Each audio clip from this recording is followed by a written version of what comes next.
So, show before the show stuff. Yeah. What you got? Anything interesting in your life? I got drugged to Oktoberfest Oh. Friday night. Voluntarily went last night.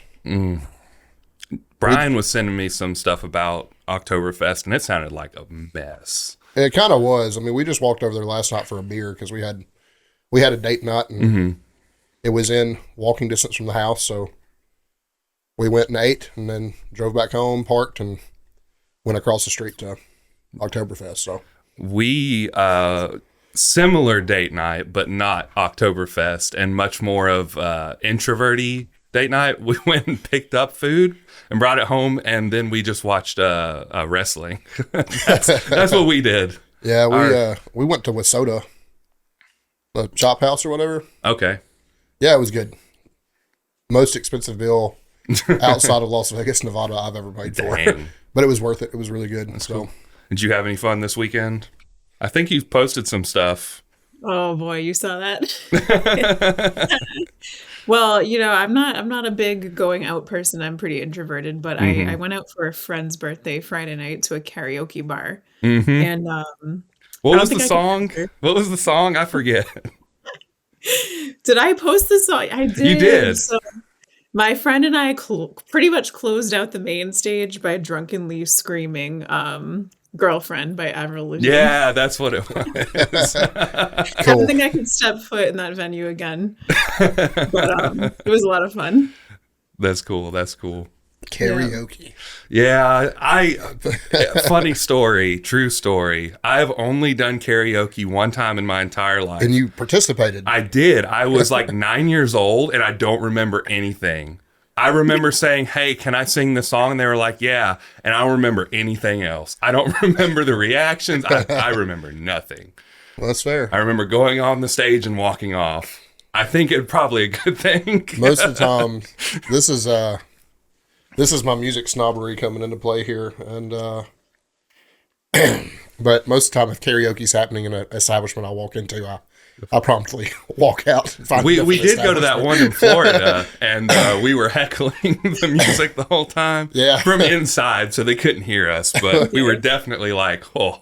I'm a monster to watch live music with, but especially karaoke. Like, if I'm going to be miserable, everybody else is going to be miserable too. Our taste in music is also vastly different than the norm. So yeah, well, around here it's all bad. When you go to karaoke, it's all really bad country songs. Yeah, I mean, I guess the painful thing for me is it's supposed to be bad, right? Yeah, I mean, they do have those karaoke rooms now, don't they? Where you can just like be with a couple of people, and it's a little more introverted, I guess. You can only embarrass yourself and your friends. That's the problem is we started there, actually. Funny story. But then when they arrived, the shots started to get poured, and we got kicked out of the private room because our time was up. And they're like, "All right, off to the main stage." And I was like, "What?" But yeah, we were ready by then. I'll say that. As fun as it can be, right? So you talk about taking shots and stuff. Just random question. Do you do the whiskey deadlifts occasionally? Is that anything? No?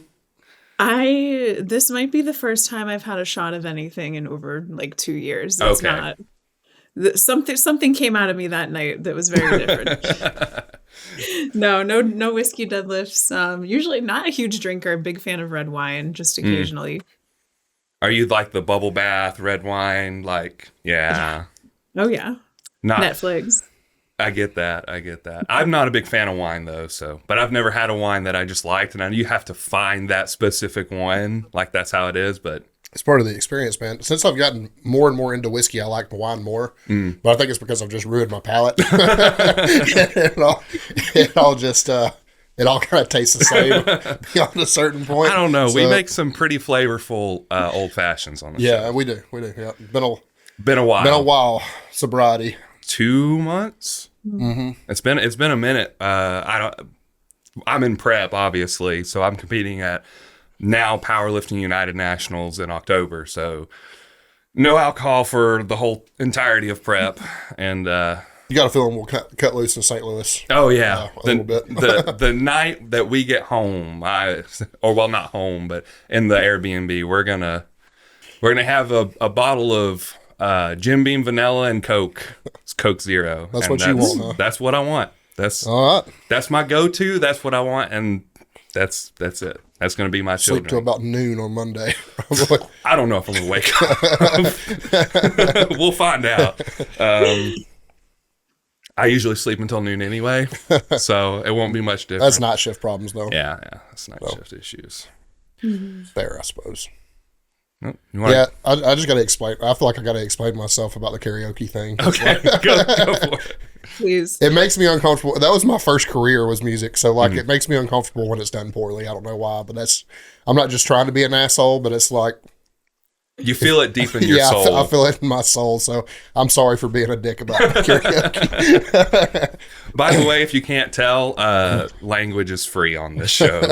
You can kind of say, as long as you don't say anything on the, what's the word? Anything that'll get us canceled.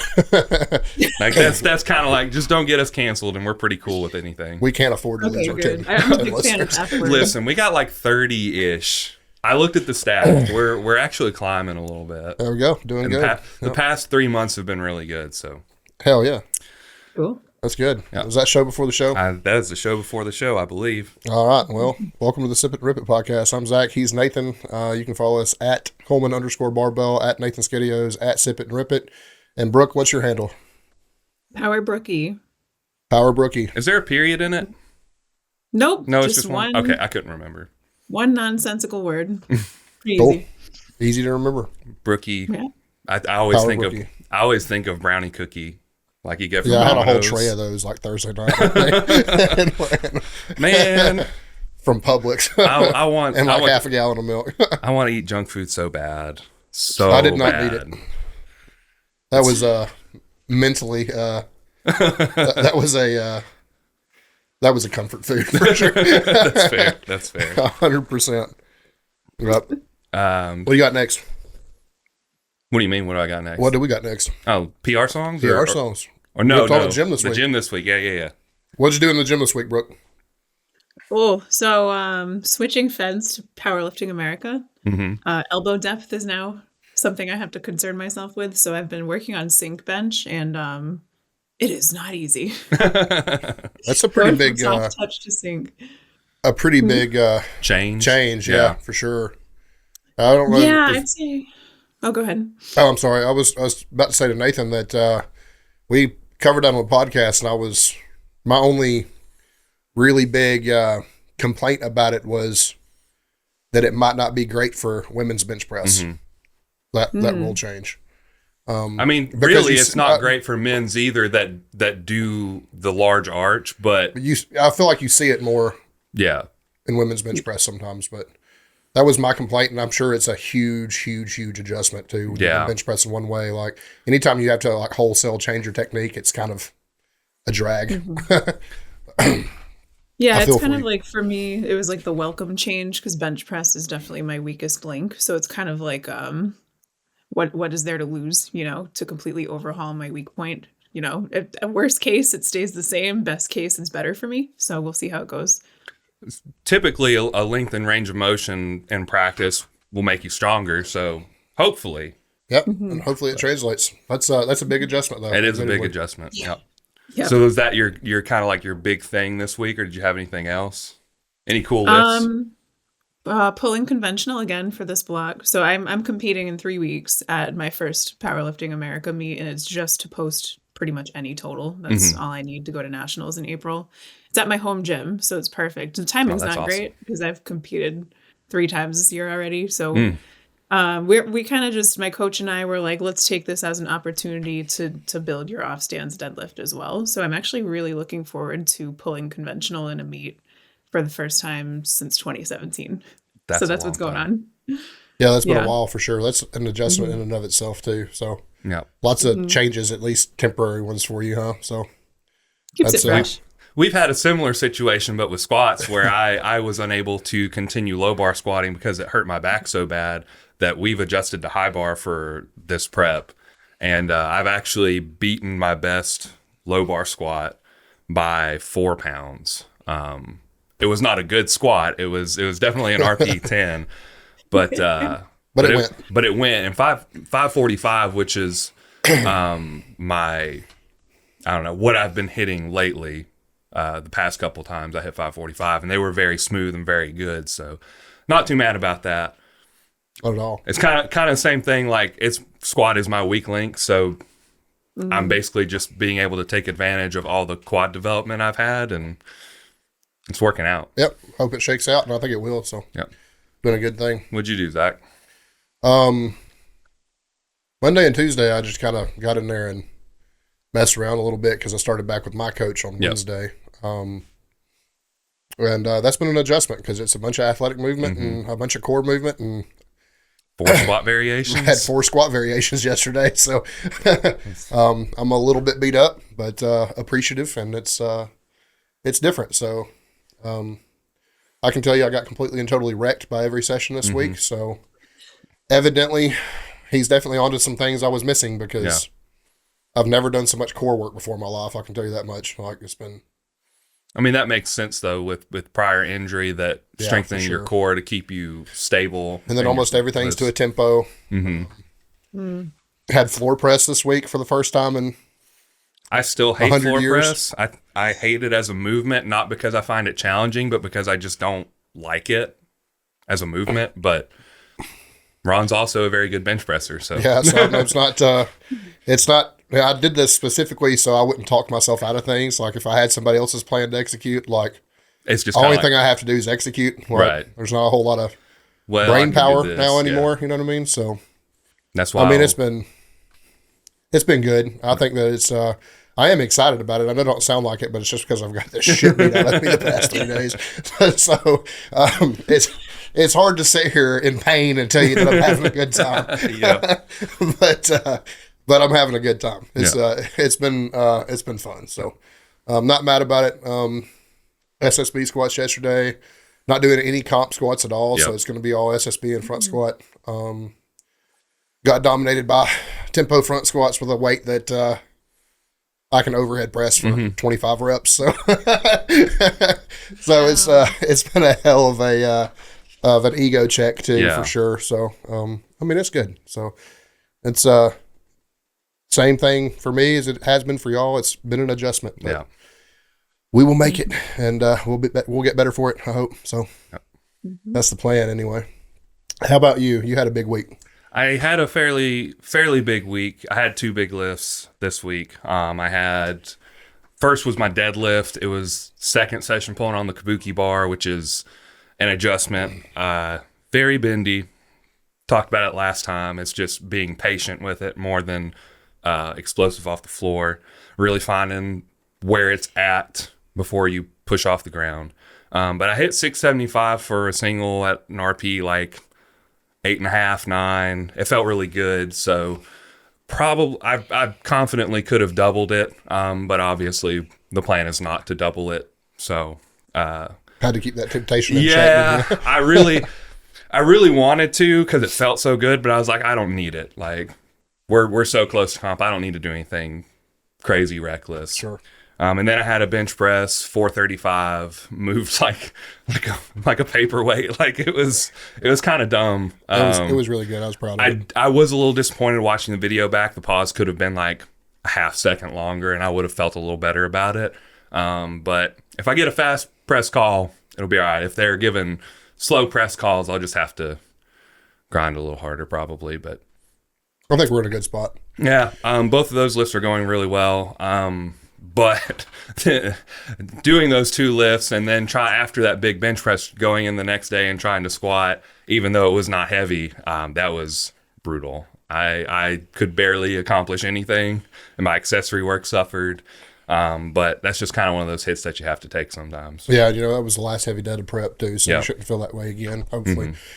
But trap bar deadlift. How long has it been since y'all done a trap bar deadlift? Brooke, do you ever do those? Mm-hmm. You do? Yeah. I don't miss those. I do not miss those.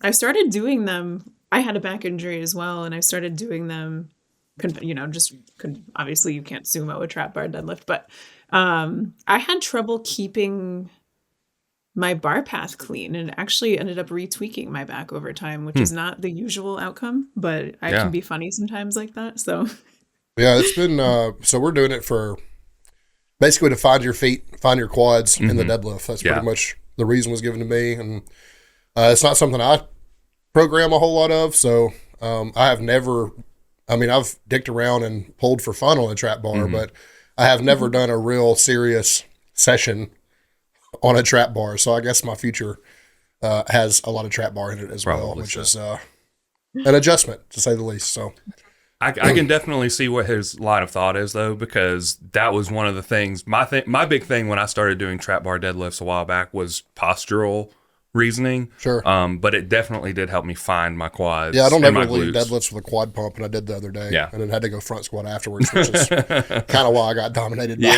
That would make sense. a stupid lightweight on a front squat. But I had hundreds of pounds in mind for that front squat session. Like more than what I did. And I struggled with what I did. It was like my first warm up, and I was like, oh, we've arrived. We're here. We're warmed up now. I was not expecting this. So, yeah, I ate shit because of the trap. But I'm going to blame the trap bar. It may just be that I'm a bad squatter. Well, I think we both kind of suffer from that. But yeah, it is. Tall people problems. That's what we always blame it on anyway. Long femur problems. Yeah, try to blame it on. So PR songs? Yeah, what do you listen to in the gym? What's your go-to, like, got to pull, squat, bench press, whatever, the heaviest of your life? What are you going to listen to if you have a preference? It changes with the seasons for me, but some of my old go-tos would be like anything from Evanescence around like, the early 2000s.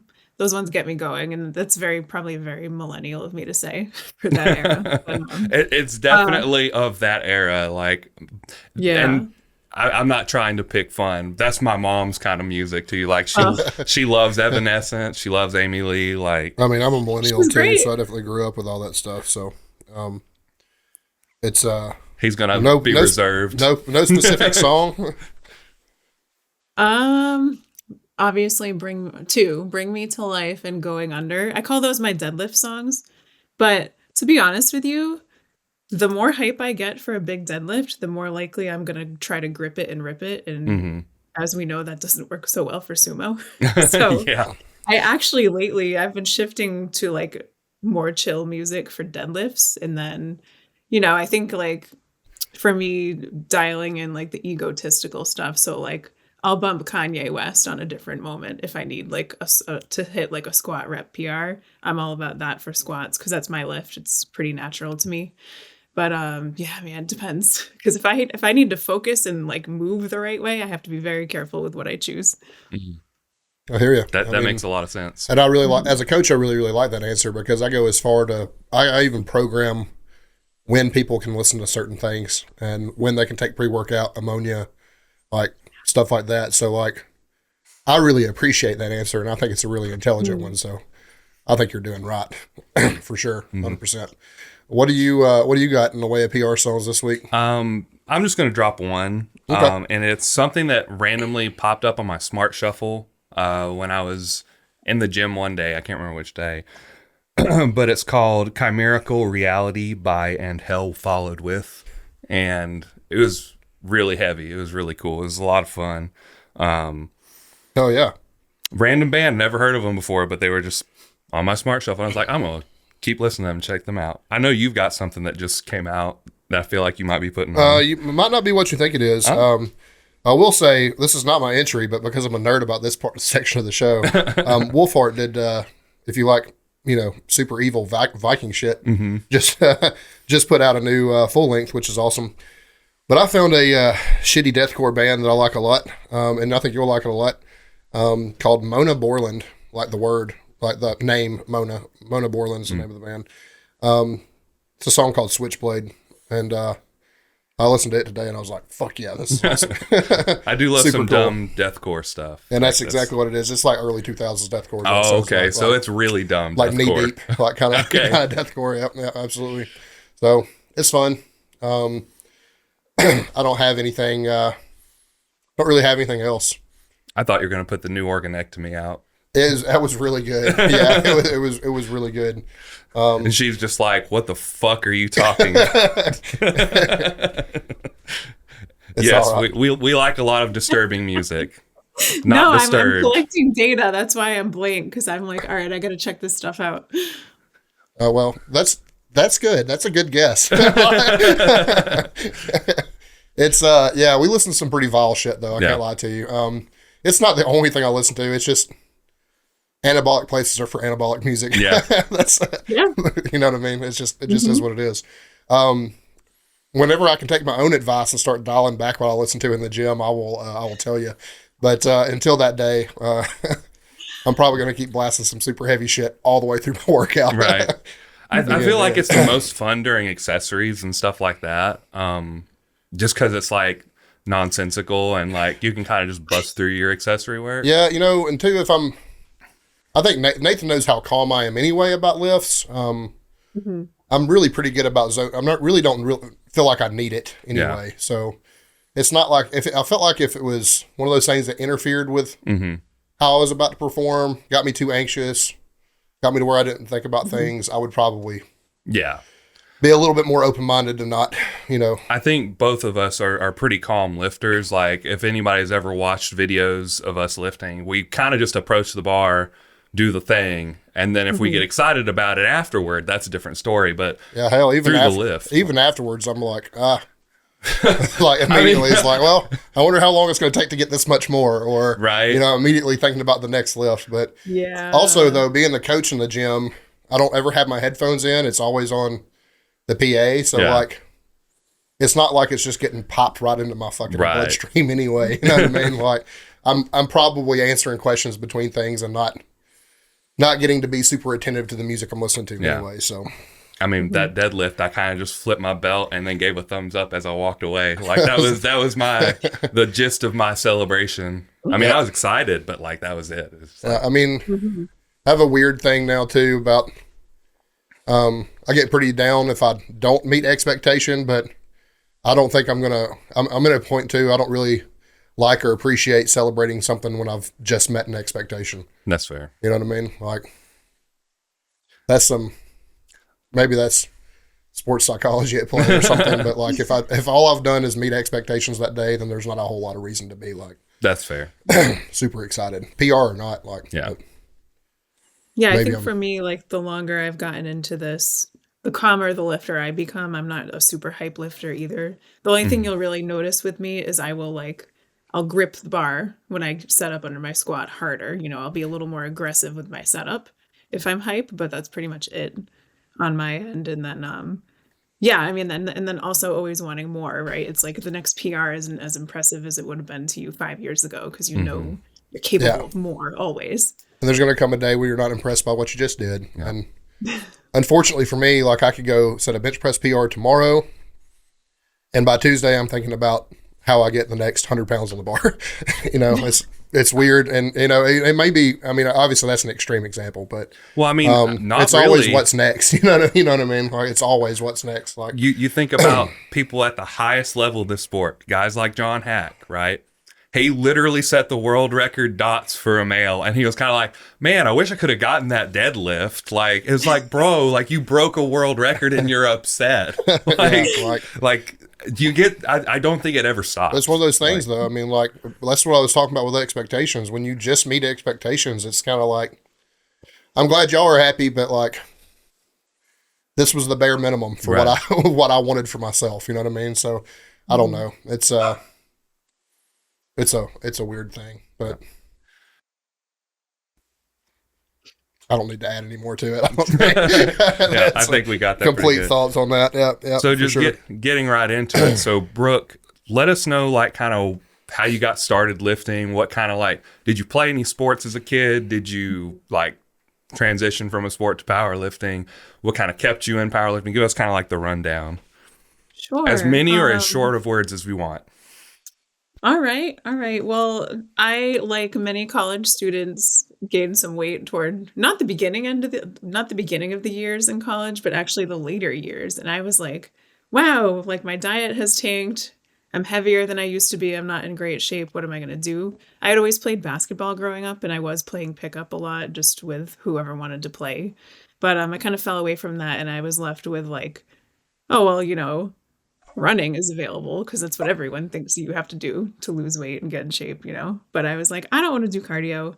So somebody gave me you might laugh at me for this, but the P90X workout videos. Yep. Beachbody products. And honestly, that's what I had to work with. So I started, working with dumbbells, and that was my slow intro into the weight room. And then, somebody I had been dating at the time was like, do you want me to show you how to squat? And I was like, I don't know. It's kind of scary, but maybe I'll like it. And I really just took off from there. I started getting really strong at the squat really fast. Again, I'm kind of built for it. I have short legs. And then I was like, deadlifting looks fun. Let's try that. And then I started to learn quite a bit about like the bodybuilding path, the powerlifting path, and all the strength sports available. And I was like, all I have to do is bench now, and I might as well do a competition. So I ended up competing for the first time in 2015, and I loved it. It was a very different culture from how it is now. It's much more mainstream, I would say, and just much more younger lifters in the sport, especially in USA powerlifting now. But loved the first comp, did another one a year or two after. Unfortunately, had a hip injury, and I actually had surgery, and then got back into it, and then I was pregnant with my son. So I was like, well, I'm still going to be a gym rat. But then, when my son was 2, the pandemic hit, and I found myself really wanting to get back into it very seriously. And then I was picked up by a local coach, did really well, honestly, by myself, just running 5-3-1, because like sometimes the basics really are that brilliant. But I got really strong pretty fast. So I've been like consistently training at this higher level for about 3 years now. Cool. What's your current best? 170 keys for squat. That was a big milestone for me because I had it as a 60 kilogram lifter a couple of years ago. Like I said I need one more ATP molecule, or like one more little bit of glycogen in my muscles, and I would have nailed that. But then I hurt my back. So being able to revisit that one 2 years later this year and crush it was really special. But now I'm like, what's more? I'm like, I could definitely squat 400 pounds. It's just a matter of time. Bench, not my best, 82.5. We're working on it. And then deadlift, I just pulled 180 at Nationals in September. Hell yeah. That's awesome. Not bad. Yeah. Killing it. Yep. Absolutely. Very good numbers. What's your weight class now? Well, before I switched. So 2024 was all about being a 67.5 girl. And now that I'm in Powerlifting America, I'm a 69, and like it's going to take me years to fill out this weight class, but there's kind of comfort in that, right? It's like I've got nothing but time to build into it. So 69 now. Cool. Awesome. I forget that they have odd weight classes. Yeah. That's every time I see somebody post from PA, I'm like, what is this? A little bit, but it's I mean, it makes sense, right? So that's the international classes now, right? Yeah. So we don't have anybody that. Yeah. Go ahead.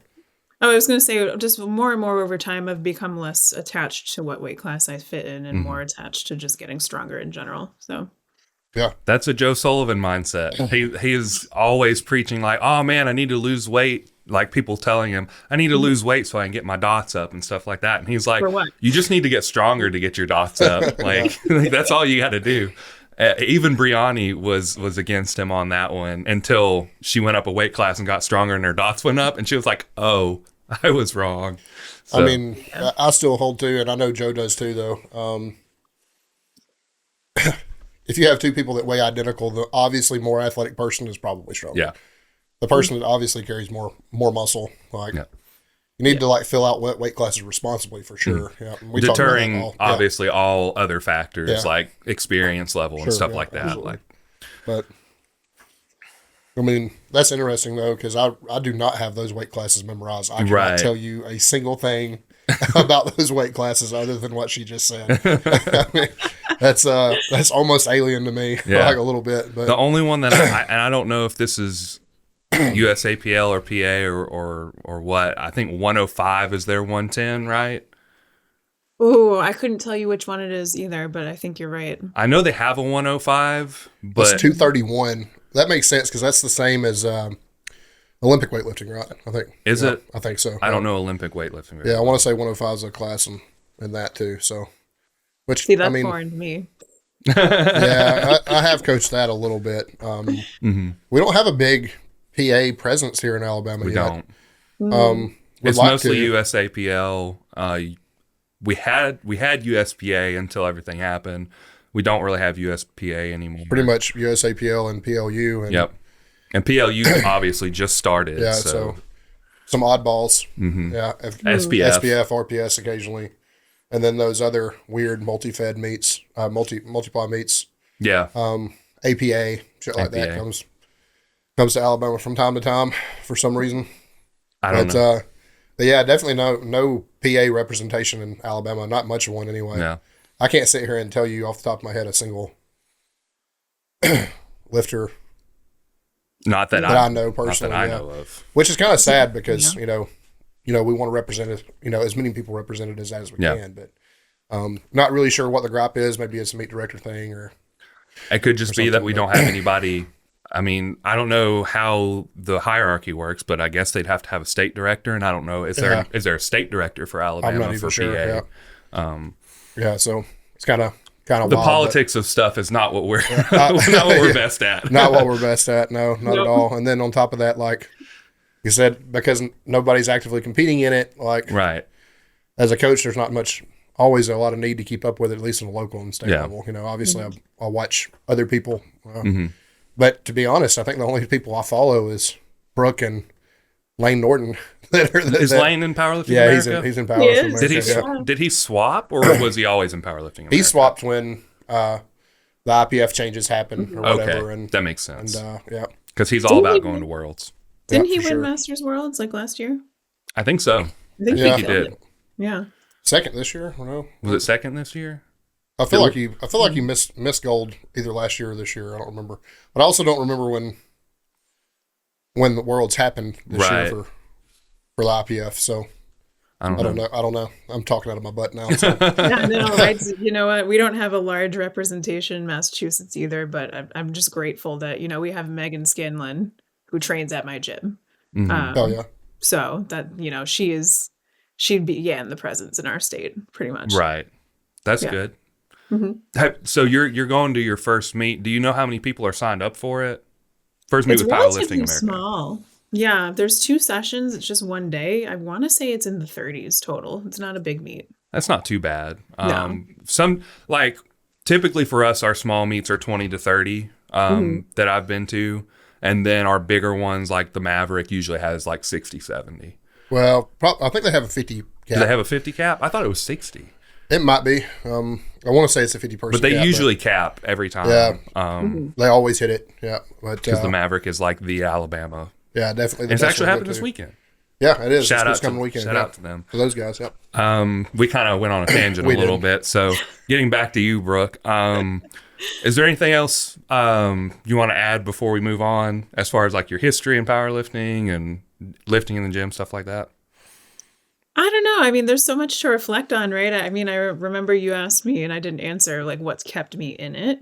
And I think, what got me started was just needing to feel strong in some form. And I think this is probably true for a lot of people. But for me, like chipping away at my physical strength over and over again really kind of begets the mental strength. So it keeps me healthy on all fronts to feel physically strong, whatever that looks like for the day. So that's what makes it special to me. We agree. Yeah, 100%. We've been through that a million times. We've talked about it a million times on the show, how directly doing the difficult things physically enables you to do the difficult things mentally. Because it just, the more you do difficult things, the easier they become. So everything kind of just starts being like, well, I just have to do this. Well, I just have to, like, it just becomes something that is a little more natural. Sure. You kind of, sometimes even you get excited about it. It's like, oh man, this is going to be tough, but I get to do it. Bravery is a practice. Yeah. 100%. But I'm good on that. Do you want to prompt her some more questions? I had one other thing. Oh yeah. So you said you were talking about being physically strong. Do you feel like more women are like actively trying to become stronger in general, just like as a society? I do. I only have. I haven't looked at the statistics or anything. Right. Right. I'm in this. I'm in science as in my career, so I'm always like, show me the data. But yeah, I think even outside of the world of competition and powerlifting, like even my friends who don't train with barbells are going to the gym and picking up weights now. It's like the default for women now, it seems. It's like, oh, I'm going to go to the gym. What am I going to lift and how am I going to learn how to do it? It's Right. very much more normal now. Whereas before, like I said, when I started in college, for me, Cardio bunnies. especially, yeah, it was like, oh, I'm a woman. Like a lot of women run. I guess I'll do that, even though I hate it. It's not really the default anymore. We have so many other options. So that's been very cool to see. Yeah, it's very cool. I kind of feel like maybe a little bit to the extent that the world is kind of like becoming less safe. It kind of like makes you feel a little better to have some amount of physical strength, man or woman, to be honest with you. Just because like, and I think about this often, mostly because I have a newborn daughter. She's a year old, and I'm always like constantly anxious about bad things happening. So I'm like, what do I need to do? How, like, what can I be to be protective to keep her safe? What can she do as she gets older to keep her safe? Stuff like that. So For sure. I mean, that's definitely a motivator for me now. My kid's just a couple months younger than Nathan, so I mean that's huge for me. But from a coaching perspective, though, one of the hardest things I still battle is when I onboard a new woman and get them ready to starting the gym with me or whatever. They still have a fear of I don't belong in that section.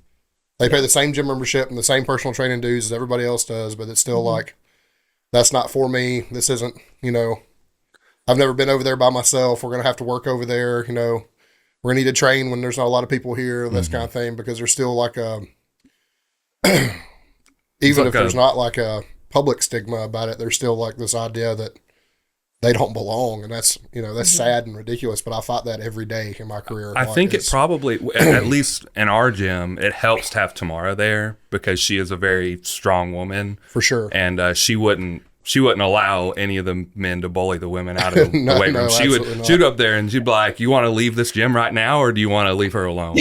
Like she's not going to put up with it. Yeah. She's super cool. But so it does help because we have, good female leadership and stuff too. But I mean, that's been the case every gym I've trained at. Yeah. There's always, especially if somebody's brand new to the gym, there's always nervousness or, you get told like, I've never been on that side of the gym before. I stayed on machines and I stayed on the cardio because, this, and this is intimidating. And a lot of the times I hate to say it. And, it kind of does prompt what we're actually talking about today, but it's never the equipment or the exercise that they're intimidated by. It's the people in there. It's mostly the very, very aggressive men who scream and grunt and make a fool of themselves and slam weights around. And it's like, I don't want to, like, even as a smaller man, like when I first started, I was like, I don't want to be around those people. They're screaming and throwing weights. Like, I don't want to get hit by them or like get run over by them or some It does craziness. alienate you a little bit for sure. I mean, I started my physical fitness journey a little later in life than most people did. And, I definitely have, it's been a long time since I've experienced those things, but, I have felt those feelings too, but never to a degree I would say my female clients do. Right. I'd never compare that at all. But it is a little sad as a coach to kind of see that, and feel it. That is the biggest like hurdle like we have to jump is making women realize they pay the same dues, same membership, have access to the same things the men do. And then they end up, because they're more dedicated, a lot of times they're more dedicated, they end up being the best clients and a lot more capable on that side of the gym than 70% of the men that attend every day. So it's kind of funny to watch that change happen, but it sucks to me that I have to deal with it at all, to be honest with you. And you also see the confidence grow in them as they start in, awesome. and like, I mean, you do that with everybody, but like that's I can't believe in 2024 I'm still having the conversation about, do I belong on that side of the gym? Hell yeah, you do. Like, I promise you do. Unfortunately, and I don't know you, Brooke. You probably don't know Sarah Sobak, do you? I don't know. Okay. She's from Croatia, and I occasionally talk to her on Instagram. She has a very big issue in Croatia with men actively like taking weight off of her bar as she's trying to like squat or bench or whatever. Wow. And like, I've been like, do you like yell at them? Do you tell them to fuck off? And she's just like, no, I can't do anything about it because that's just the way things are here. And it's like, it's crazy to me that stuff is still happening. And like, she posted a story the other day because she is a very built woman, especially for as short as she is. And she was in the sauna with someone else, and the other woman was like, oh, you look like a man. You're hideous. And it's like, how bad is it down there? Like, oh my God. But her response was great. She was like, I used to be one. I was like, oh, that's a good one. I wouldn't have thought to say that, but that's... It's a good way to make a troll's skin crawl for sure. She said she ran out so fast. I laughed so much when I saw that story. But yeah, it's just kind of crazy that kind of stuff happens in general, especially to that degree in other parts of the world. She said when she came to America for the American Pro, she said she loved it. And I was like, well, have you thought about moving down here? Like trying to, and she wants to, but it's kind of, I guess it's a hurdle to try and get. Logistically a nightmare probably to move from, Plus she's got a lot of friends there. She does have like good male people around her that take up for her and stuff. So there is that too. She has her coach up there. It's a really ridiculous thing to have to coach over. Right. I would have trouble showing back up at the gym if somebody stripped weights off my bar. Even at the level I'm at now, I would not want to walk in that door the next day. I would imagine you being in a powerlifting gym, though. I'm sure you have male friends and everything that probably beat the living shit out of somebody for doing that to you. Yeah, I don't think anybody would do that. Right. And I don't. I mean, man. I've been in some really, really uncomfortable situations. Actually, the worst one was with Nathan's fiance when I was training her. Just had a guy just come and stand behind her, like, and watch while she squatted, and I happened to be over there like cueing her and helping her out. It was like after hours. She wasn't even with me, but she was there. She's one of mine, and I was over there trying to help. And he drops his earbuds and he's like, "I got the squat rack next." And I'm like, "That's great. I'm just over here helping her." Like, It's crazy. It was very, very like kind of aggressive toward him about it. And he just continued to stand there. Meanwhile, there was a man in the other squat rack moving a lot faster than Desi was. He could have been waiting on that squat rack, but I guess that guy was too big to bully. So he chose, for whatever reason, chose Desi to do that. And that nearly got me fired, but I absolutely don't give a fuck. Like I was like, no, I was like, he asked me for my name and told me I was rude and everything else. And I was like, well, you were kind of being a fucking creep. So. Yeah. There was also that other situation with that one guy. I forget his name. I had to physically remove. Yeah. I'm not going to say his name on the podcast because it's tacky as much as I'd like to. I had to physically remove him from the premises because he was yelling at one of the female trainers. Yelling at one of my coworkers, and it was said things that I never want to hear said to anybody again, let alone someone that didn't even know that they had done something wrong. Right. And this person's just and she didn't do anything wrong. And it was nuts, but so I mean, dealing with that kind of stuff is just like, but that's the exact reason why I have to deal with or have this conversation at all is because that makes people uncomfortable. Yeah, everybody uncomfortable, and then like they don't want to come to the gym or they don't want to come to our side of the gym because of things like that, and I think that sucks. Yeah, but all right, another tangent over with. I'm sorry. I think you already answered this question, not directly, but did you ever have a situation like that in the gym where like somebody, a man or anybody was trying to bully you out of an area you were in or felt like somebody was?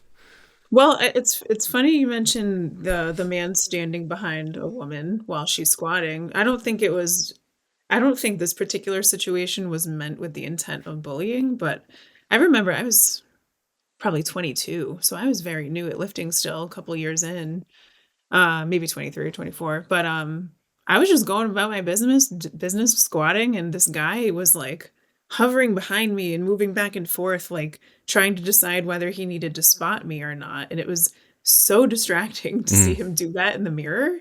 I had to re-rack the weight and say, what's the problem here? Like, and then just having to have that conversation of, hey, I didn't ask you, so please keep walking, right? And it's almost like, because you're a woman, there's a different comfort level with people like this. They feel entitled to be able to do this stuff that they wouldn't dare do with a man.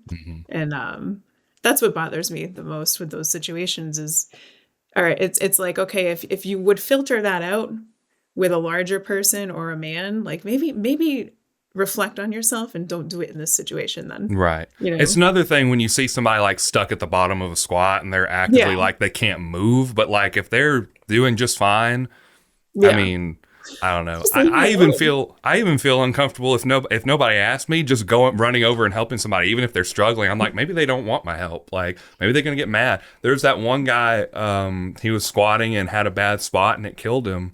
I can't remember where that was. It was a big deal.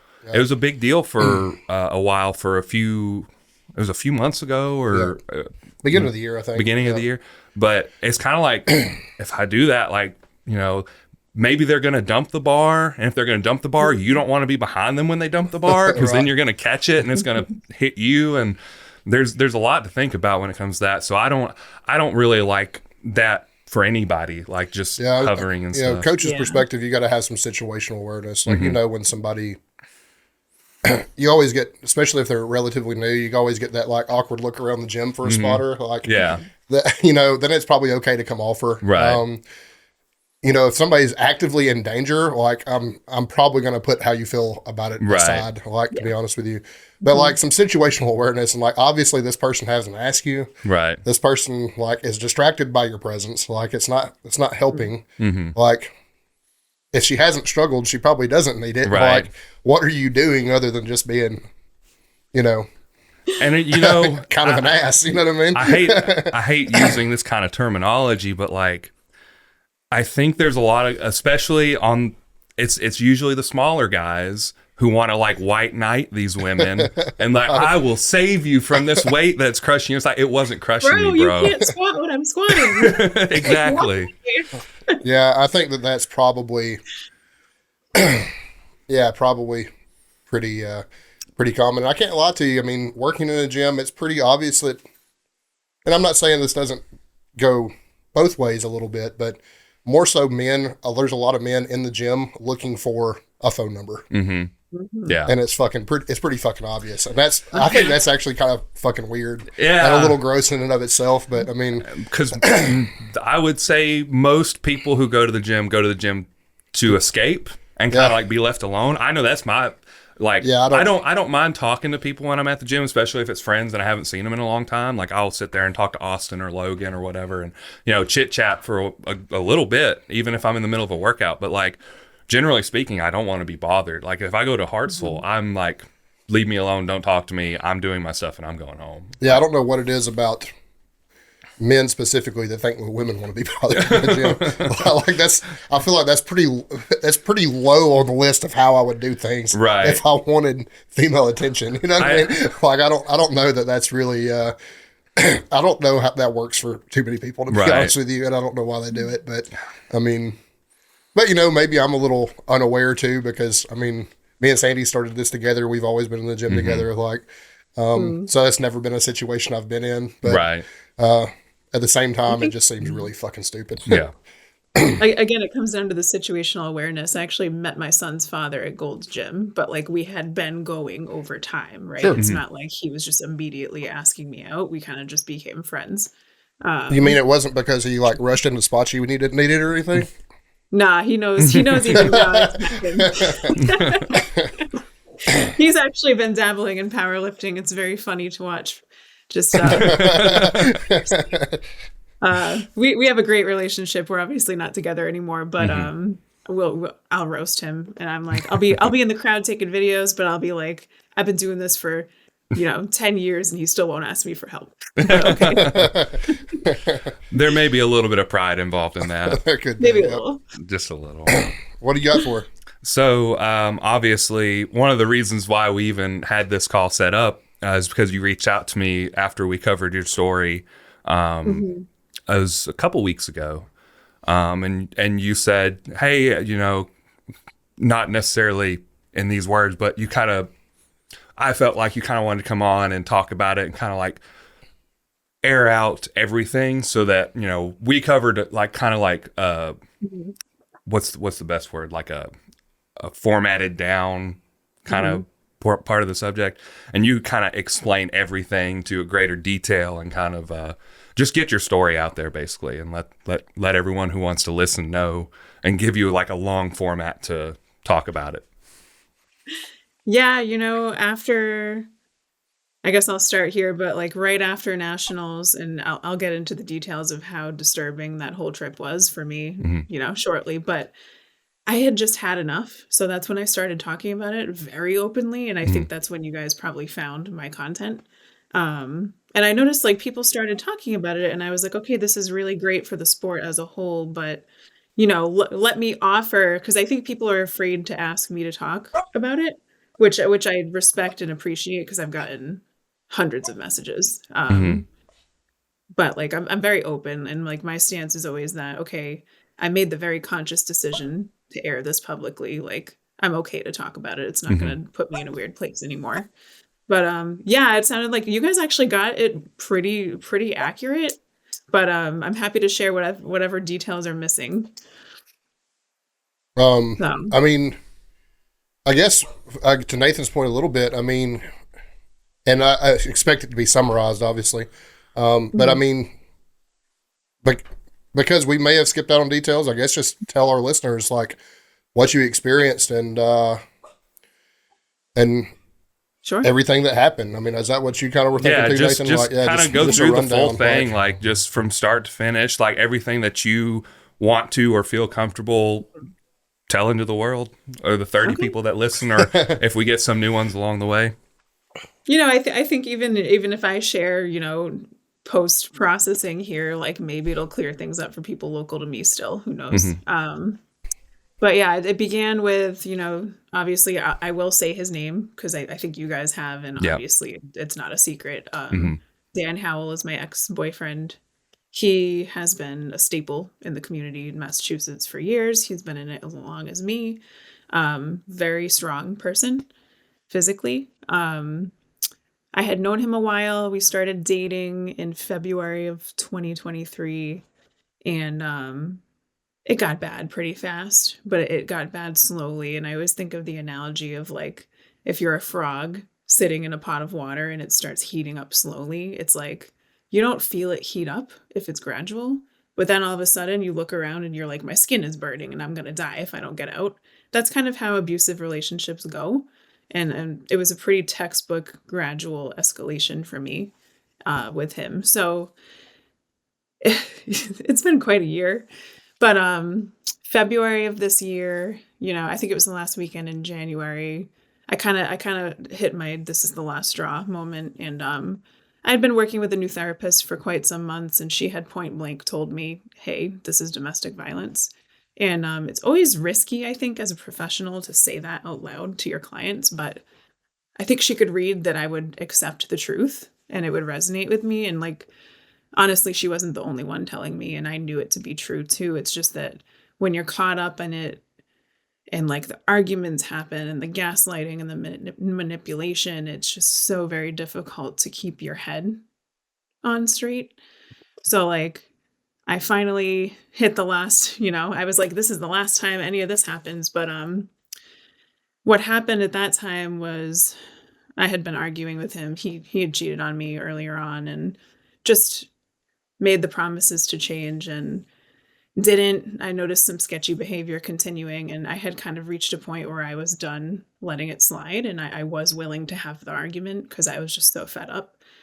So unfortunately, that was kind of dangerous for me because I tried to break up with him a few times and he just didn't take me seriously. And what made it worse is that he lived with me. So like I could ask him to leave for a night because we had been fighting, and he would just look at me deadpan and say no. And that was very scary. I felt very trapped. So I tried to break up with him that night, and he followed me into my bedroom, started saying things which I didn't share on my Instagram because it wasn't a relevant detail, but he started threatening me that it would hurt my child custody case if he and I broke up. I knew that to be false, and I saw it for what it was, and I called him on it immediately, and I said, I am not having this conversation with you about my child. Like, you're not even part of this at all. And then I told him I wanted him out, get out of my house, leave. And he backed me up against the wall and like got this close to my face, and like with the craziest look in his eyes was just screaming. I was clutching my laptop like this, and I was up against the wall like a scared little child. And like, I can't describe, like, I couldn't even tell you why I stayed for another week. I was just in such shock that like I just cried that night. And starting the following morning, I just started to make my exit plan because I realized how dangerous it was. Before he backed me up against the wall, I tried to leave multiple times, and he kept blocking my exit too. So it just got very dark and scary. And I was like, you know, there were other things that happened along the way, but I literally had the thought to myself, like, I will die at some point if I don't leave this. Like, he will cause irreparable damage to my body at some point. So yeah, so I made the plan. I left the following Sunday, and I left him a note saying that domestic violence is never okay in any situation, and you need to leave my house. He was not on my lease, so he had no reason, you know. He had family all around. He could have easily left and stayed. I don't have family around, and I have a child, so get out of my freaking house, you know? And he didn't. So I stayed at a hotel room, and I filed in the local court for a temporary protective order, and he was served that following, I think it was the Monday night, and he was escorted out. So that starts kind of like the beginning of everything. It was a very bad time for me. Like, I was still training through this. I had to text my coach that night. Like, I said, hey, Dan was violent with me, and I'm not home. I don't know how bench is going to go tomorrow. Like, those are the kind of funny conversations we were having. And like, her ability to kind of take that in stride blows my mind even still. 'Cause like, she looked up to him too. Like, he's very well known. So that was like, and like the one thing about my coach, she's a woman's woman. She didn't ask me at all. I sent her a copy of the affidavit, and she's like, what the fuck? And she was like, fuck that guy, file a safe sport report, blah, blah, blah. But like, honestly, like, having to get him out, having to reoccupy my house, rearrange everything, just like spiritually recover from all of that, it was a lot. Not to mention, I competed March 30th at New Hampshire States. And he was there. So like, I got the temporary order. Was he there competing, or was he just there in the crowd? He inserted himself into the warm-up room while I was there, actually. So he wasn't coaching, he wasn't competing, he was just there. And I call that intimidation. I think it's pretty obvious what he was doing. But at the time, right, so I get the thing about the protective order is that I filed in family and probate court because I needed him out of my home, right? In any other situation, I would have gone to criminal court, and it would have been much more serious for him. But I got stuck in the probate track, and they don't typically handle this type of stuff as often, is how my lawyer described it to me.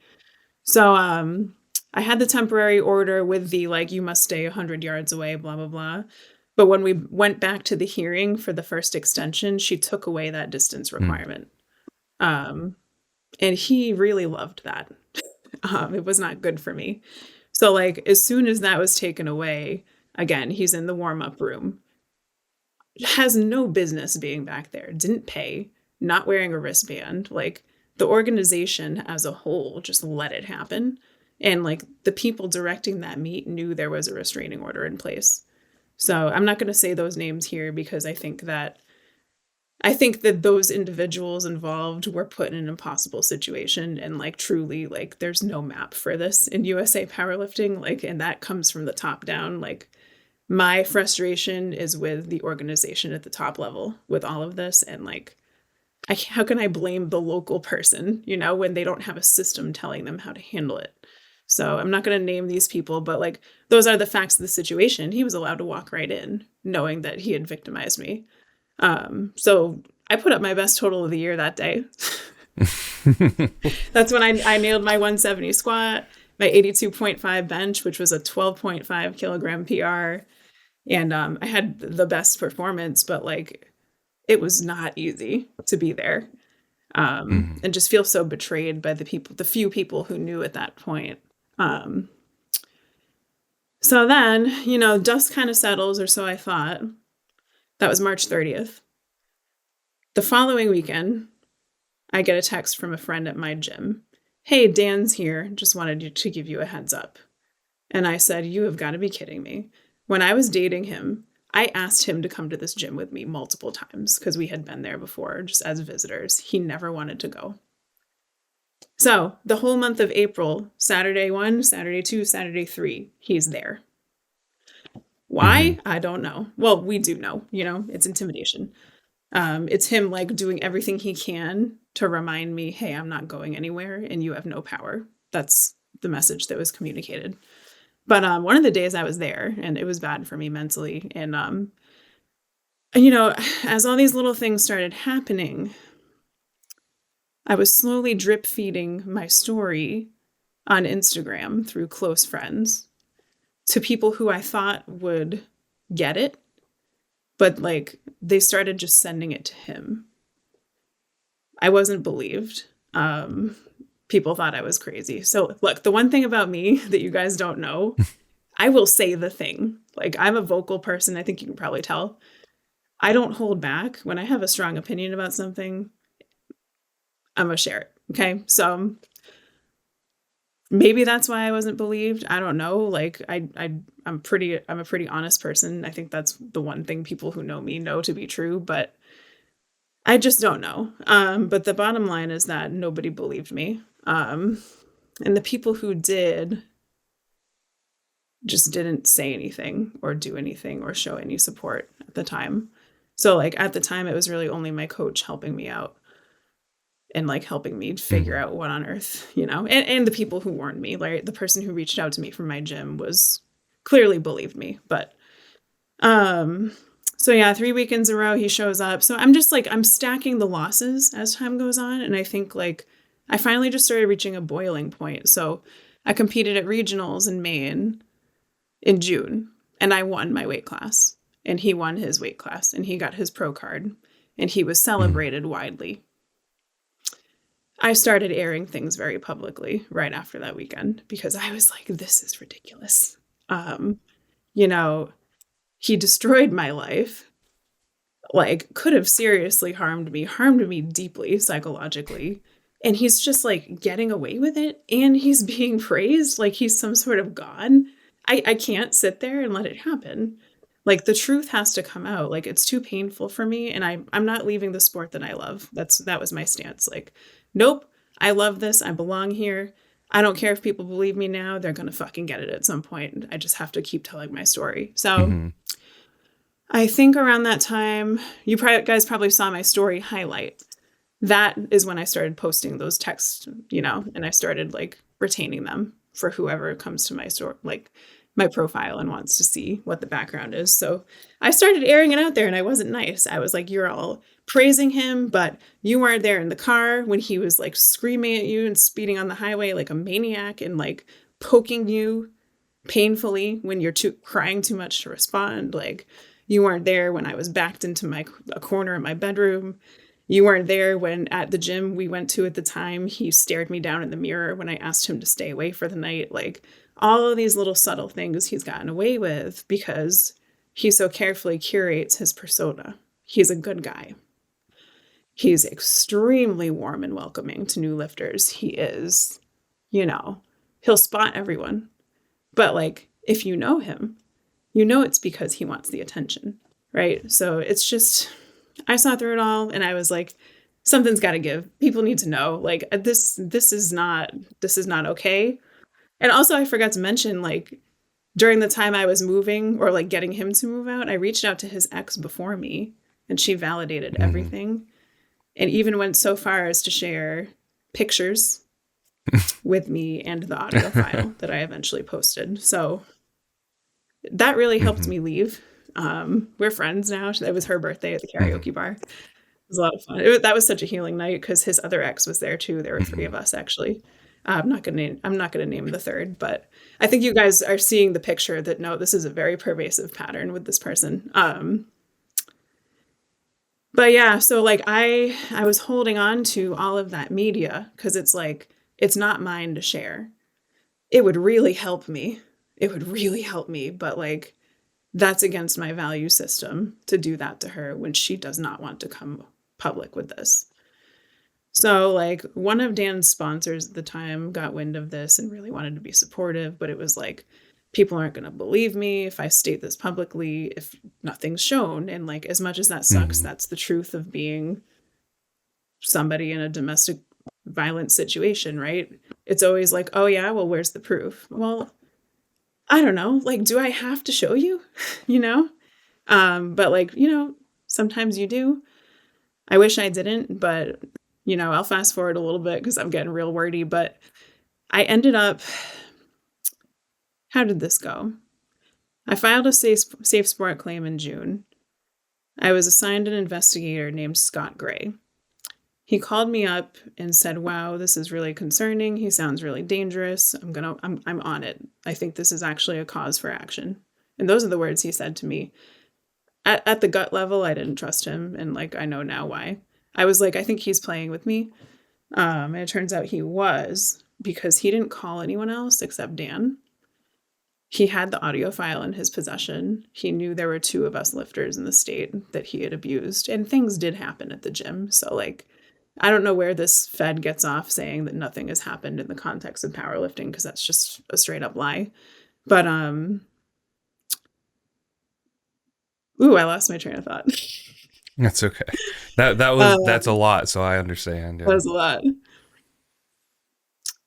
Yeah. So anyway, the investigator basically dropped the case, and again, I'll fast forward a little bit, but it turns out he closed the investigation, sent those results to Dan and not me. And Dan then felt empowered to file a motion to dissolve the restraining order. I was just in just a little bit of a sidetrack on that. That same investigator was in multiple situations like that, wasn't he? Also, a very highly publicized investigation of a women's hockey coach where he reported no findings. By the way, easily Googleable. Not great. A couple.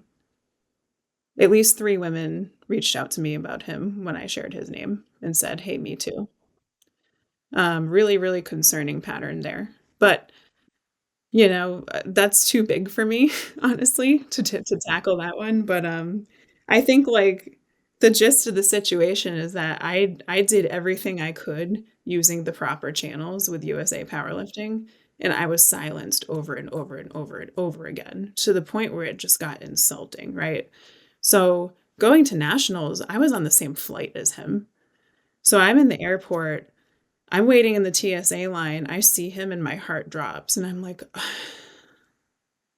I'm not skipping nationals, but I'm going to have a 5-hour panic attack on this flight right now. It was a really bad time. And I had emailed USA Powerlifting before that. Started airing out a little bit of the audio, just enough. I was like, oh, maybe this will get people to understand. I was ignored. I didn't get a single response from them, but they did respond to other people through DMs explaining the situation. I still to this day don't know why I couldn't get that basic courtesy from them of a response from the organization I pay money to and compete for. But I was on the same flight to nationals. It was a mess. They didn't do anything for me. The president of USA Powerlifting saw me on the street and recognized me, made a weird face, didn't say a damn word. I was like, what a fucking coward. Seriously. But I competed. I put up my best day. And it kind of came to a head when like certain people who were trying to be supportive of me were just so outraged by how I was treated and how he was allowed to be there even. And how he then won nationals and was largely celebrated on their social media. You know, like he got the primetime slot. I had to open Instagram and see my abuser's face every fucking time I opened the app. I had to be on a flight with him. I had to be in the same venue as him. I was like, this is the breaking point for me. Like, enough is enough. Are you serious? I'm not the only athlete in this federation that he has been violent with, but I am the strongest one. But like, how are you gonna put me on a flight with my abuser? And that's why I think when you guys talked about it, you are correct. It's a very tricky situation to be as a business, and I do see that. But like, just know I'm speaking to you from the heart right now. But I just, after nationals, I flew to Florida and I took myself on a little solo trip, and I was like, okay, I finally got permission from the other person to share the audio.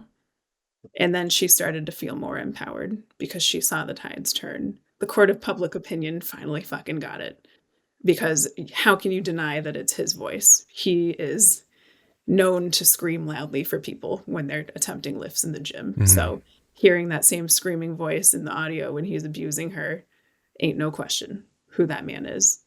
And, I think you probably saw, did you guys see like all of them or just the one I left? All of what? The little reels I kind of like drip fed. I think I saw all of them. I think I did. I think I saw the majority. I can't say that I saw them all, but. Yep. So like, I was like, that was me trying to only share as much as was needed. Because I remember the last one or two were extremely violent and aggressive. I remember those specifically. And like, just to state, there was like another minute in that file. So, but like, and it got worse. It got worse. The ending of that is I can't listen to it.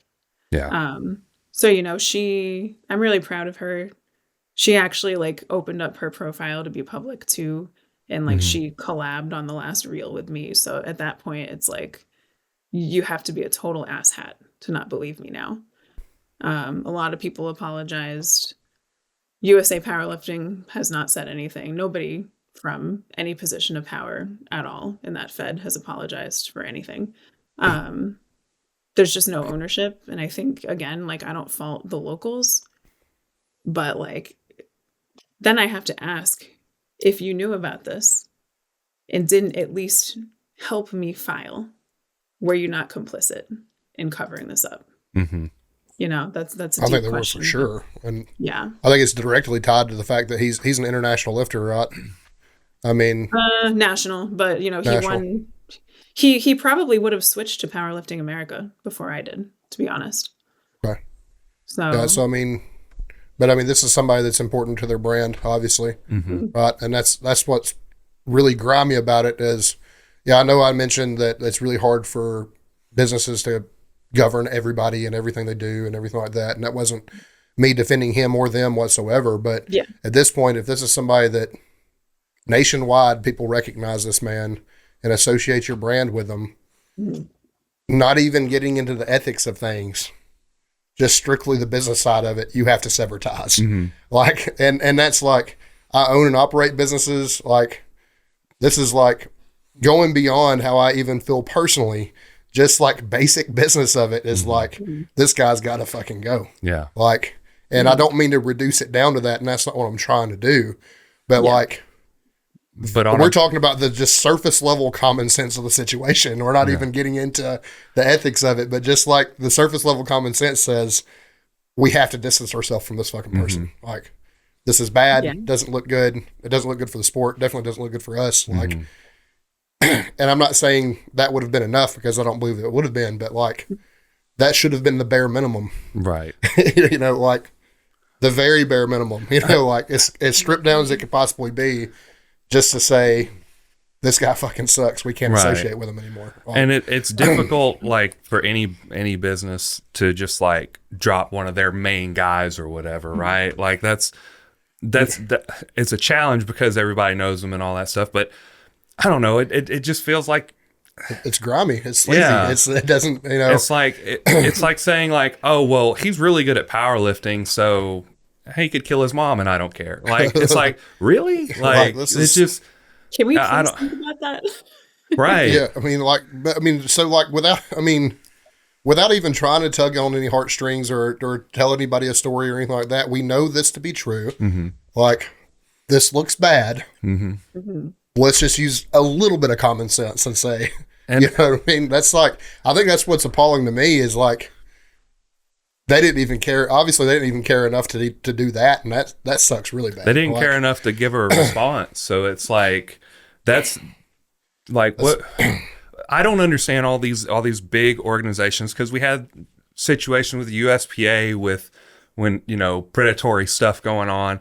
And instead of just like trying to get rid of people, they just try and be like, oh, well, we'll do better in the future. And like, that was their whole thing. And it was just like, you didn't really do anything though.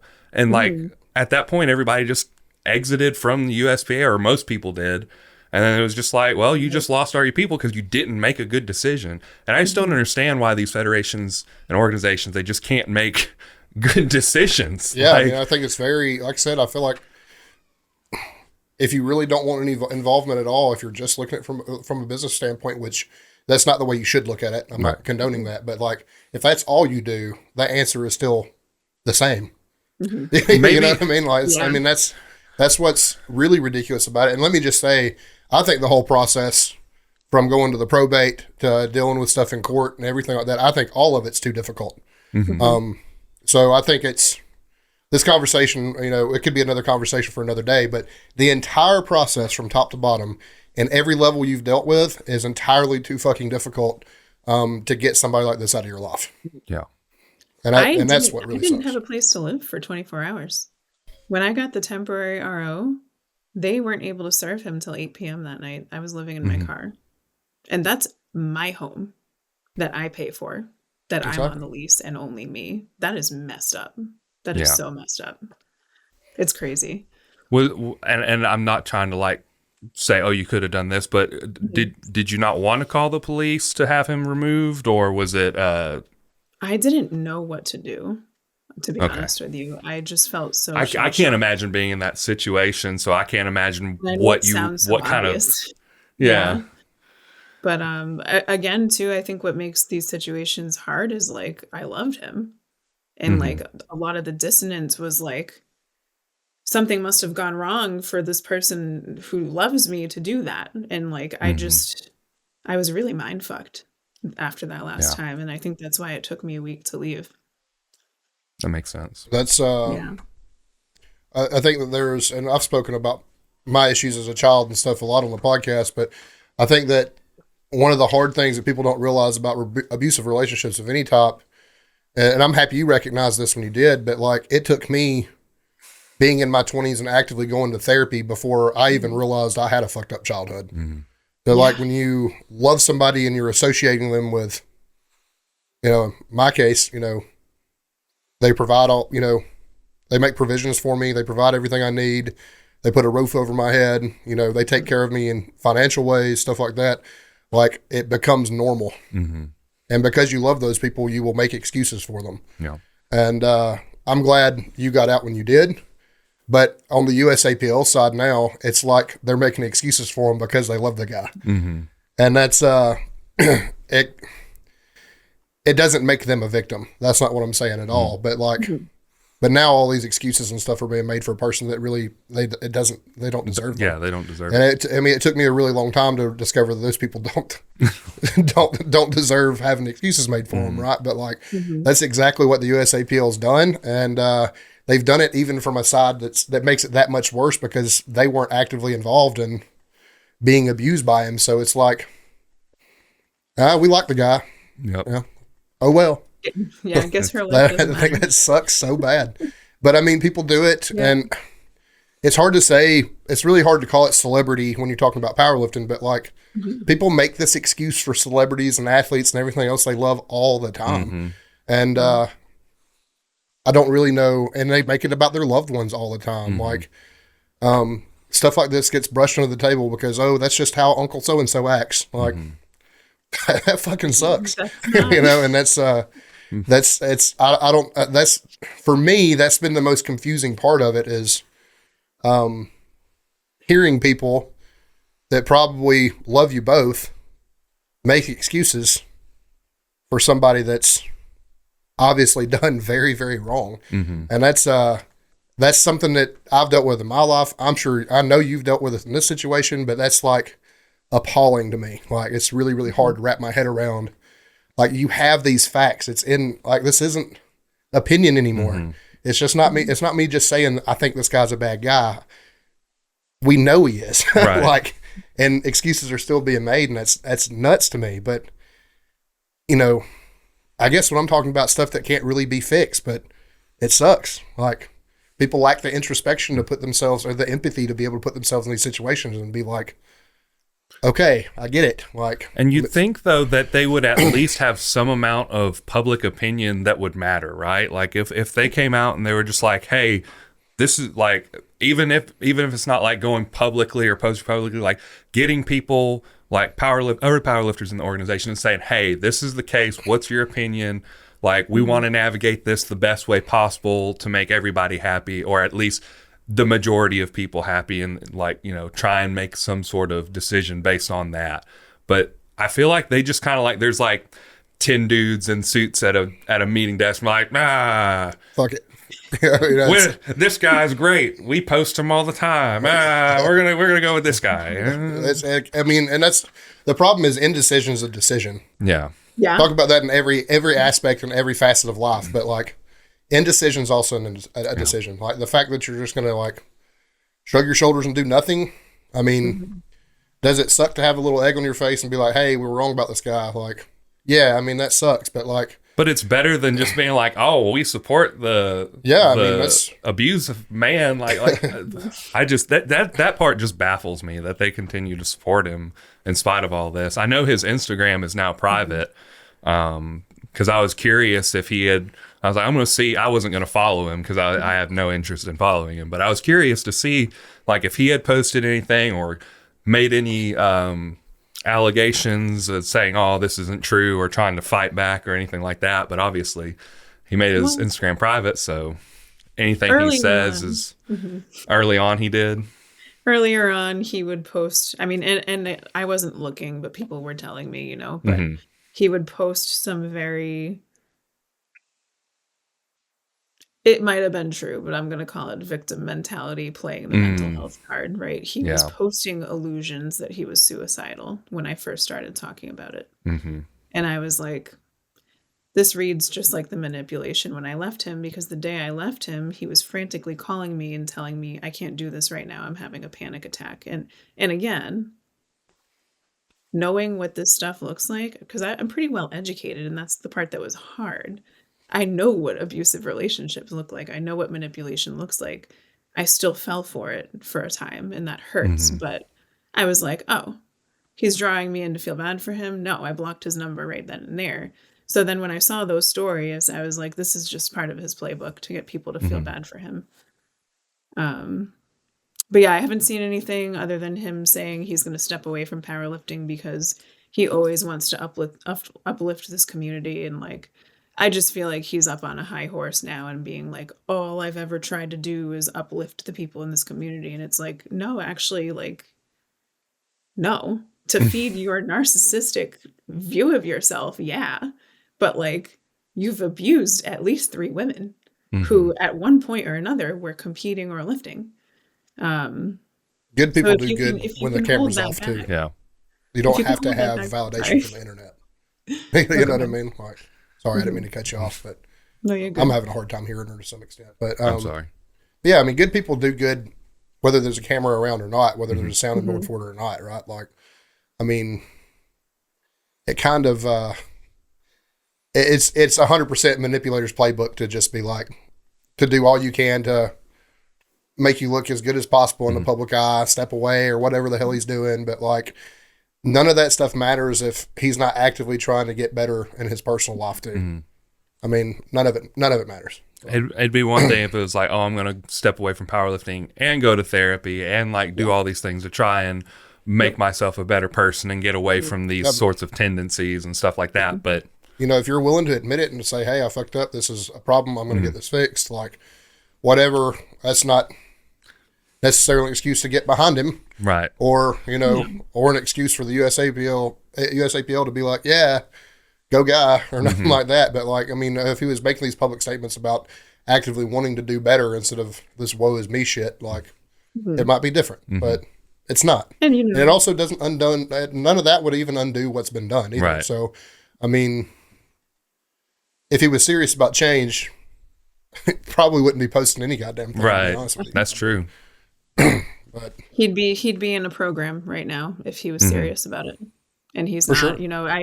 I started to say earlier, but it wasn't the right time. I actually was back in court with him last Tuesday because I had to show up to the hearing to defend my order, and he was very quickly humbled by the whole situation. But Good. he still lied. He still showed up and lied and tried to say that he never grabbed my wrist to hurt me in the kitchen. The judge saw right through him from the moment he started speaking, thankfully. But I saw what I needed to see to still feel fearful of him. I'll say that. So, unfortunate.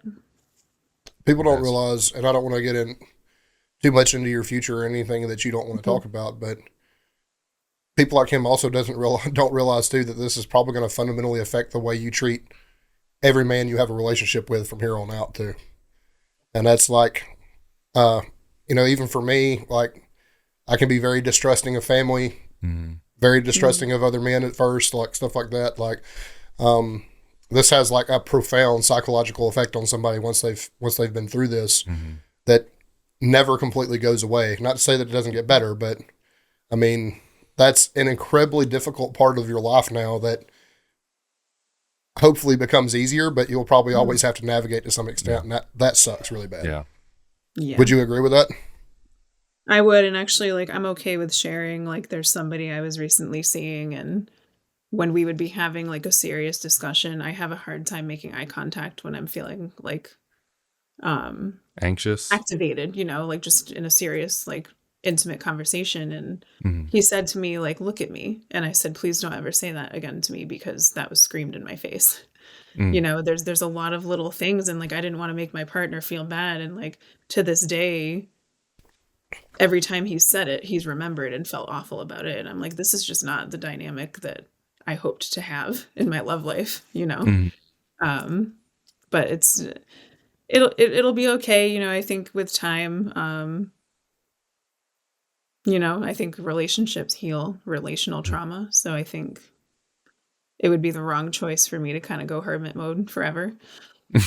But I'm certainly looking forward to focusing on just having a very calm life for the next year or more. Right. I think I've said this before on the podcast, but one of the best examples of like trauma and like pain and stuff that I've ever seen was you got a big box and you've got a big ball that just is always touching the corners, and over time the ball gets smaller and it touches it less frequently.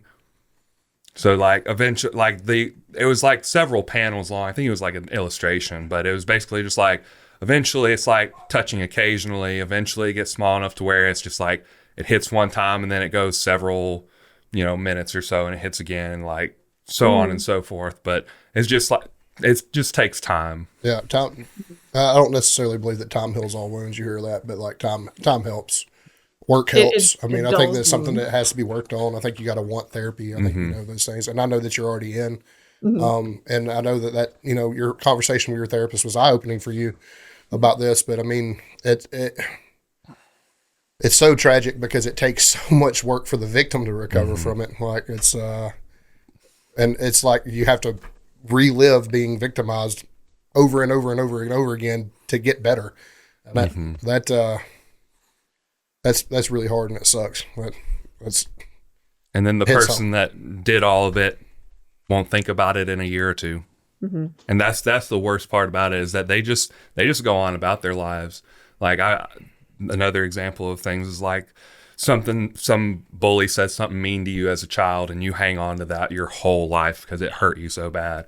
And that bully forgets in a couple years. Maybe in a couple of days. Meets you down the road 10, 15 years later. Hey, how's it going, man? How are you? And you're like, fuck you. Like, you said this to me when I was 6 years old. And he was like, I don't remember saying that. Like, of course you don't. Yeah, Like, yeah. I mean, it sucks, but that kind of stuff sticks with you. And yes. it's in my opinion, I think it's, other than the situation itself actively happening, I think it's the worst part about it. So what else? Should you we got for me? brighten the mood somehow? Well, I was going to ask if you had anything else you wanted to add to the story, or any thoughts on future, how things are going to develop. I think for me, and like I was just sharing this with my son's dad earlier today, who always hated Dan, by the way, because he saw this stuff too. But I was like, I'm just ready for change, and I'm seeing this as a redirection. I'm looking forward to competing in a different federation. There are new challenges, right? Like powerlifting can be boring over time, but like having to do things like sink bench, that's kind of exciting to move differently and figure out the science of another lift. I'm just trying to see all of the stuff that's happened this year as just a massive redirection for me, and just for me to realize, generally through this, I've found that my intuitions about people have been really spot on. And I have a tendency to beat myself up for feeling like negatively toward people for like seemingly no reason, but it's something on the gut level. And like, I've seen these things play out accurately over and over through this situation. So I think, just finding where I feel like I naturally fit is what I'm looking forward to, because I think that will guide me to a healthier environment as a whole. Do you think that being away from this has helped your training in the gym? Kind of like, have you felt like kind of like a relief, or do you still feel kind of anxious?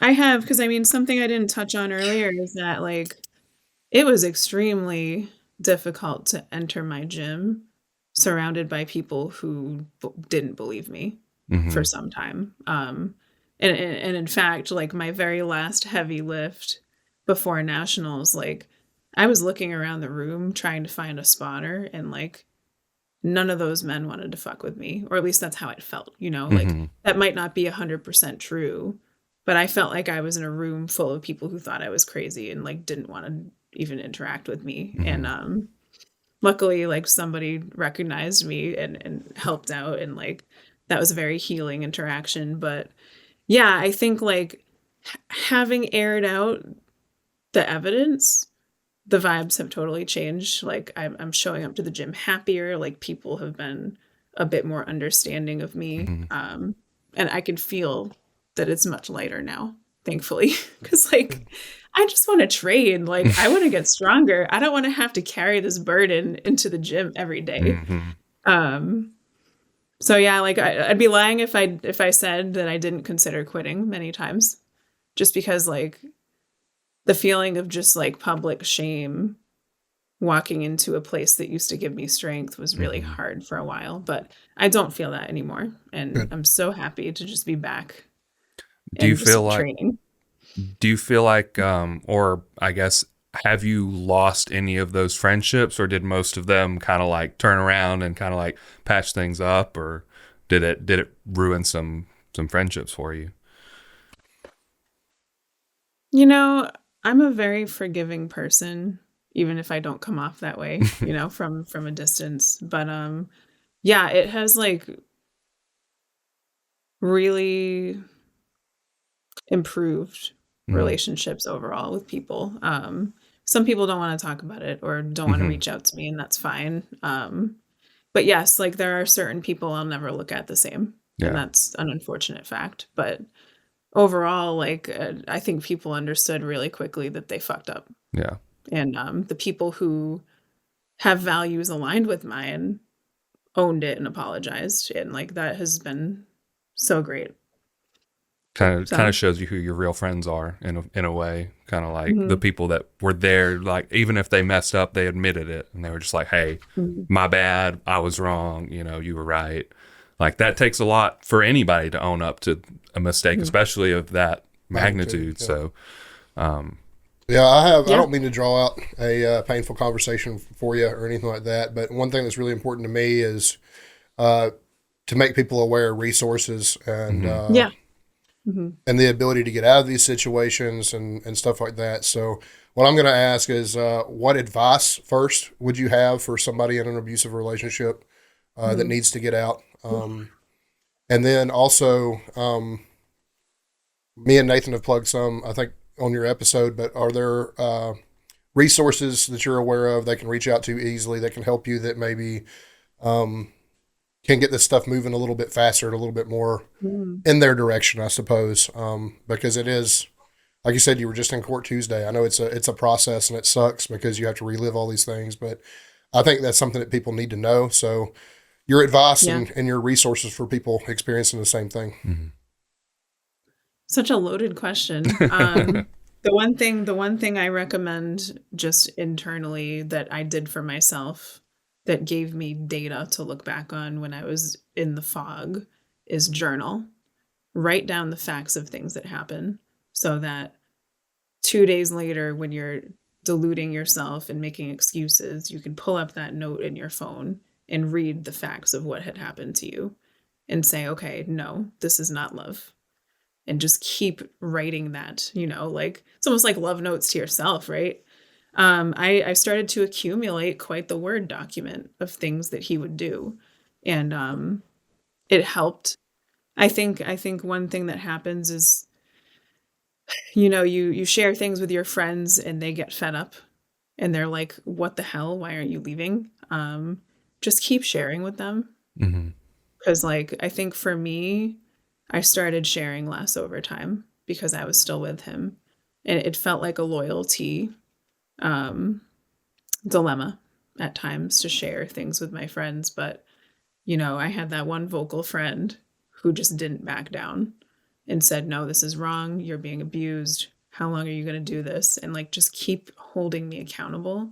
So I think that combined with my own writing and combined with my therapist, that was all I needed to finally just kind of take the pill of reality and be like, there's no winning here for me. It's going to get worse, and then there's this website and it's not centered around, well, it might be centered around domestic violence, but it's called loveisrespect.org. I think I love that site. It just, it has bullet lists. It has articles about, just kind of helping you tease out, what does love actually look like? Respect, right? Is it respectful to block someone's exit? Is that ever okay? Is it respectful to scream at somebody in the car when they can't get out? All of those things I think in general are good practices between relationships, whether they're toxic or not. I think it's a good practice if you're in the dating pool on and off like me, to just reset your expectations in between relationships. Trying to think what else. If you go to court, public, what are they called? There are people who will, victims advocates. I was told to seek out a victims advocate, but unfortunately I couldn't get a hold of them. And that's part of the unfortunate part. The system is just not where it needs to be. But it would have helped me a lot to have somebody sit in court with me and help me advocate for my case, pro bono. I think it just took a little planning ahead. So in hindsight, I might have made that call a few days before I went to court, but at the time I didn't know it was a service available to me. Okay. It's good stuff for sure. Yeah. Definitely. I feel like that's, other than getting your story out, I think that's really one of the more important, conversations to have from this. And people do feel stuck, and they do, like I said before, it can kind of become people's normal, and they may be a lot less aware of it than you were, what I mean? So I think that's really, really powerful information, and I definitely appreciate it, and I think our listeners will too. Yeah, so. Absolutely. Yep. A little brighter side kind of stuff. What does the future look for you as far as powerlifting? I know you said you're doing your first powerlifting American meet, qualify for nationals. What are you're looking to post a total, but what are you looking to do at nationals? Oh, that's such a hard question, training age. Are there any records or anything you're trying to set, or? I don't think I'm there, because the thing about Powerlifting America is that the intermediate level is very thin, and I'm kind of on the spectrum of intermediate. I'm not elite. I could be one day. I'm just not. And then like there are just some crazy strong people like going to worlds that I'm just not going Mm-hmm. to go toe to toe with right now. But Right. for me, like I have more personal goals, right? Like I've always known I'm capable of squatting 400 plus pounds. It's just a matter of Mm-hmm. like when can we make it happen? But my goals, like realistically, I think by April I can squat 175 kilos. I can probably Mm-hmm. bench 87.5, and I think I'm capable of deadlifting 190 by then. It's just going to take some grinding and some TLC with my chronic back injury to make sure we don't have any Mm-hmm. retweaks. You know, that's always such a fine line, but things are looking good. So I think I would be really happy if I were able to total anywhere in the 440s to start off next year. Mm-hmm. Cool. Be good.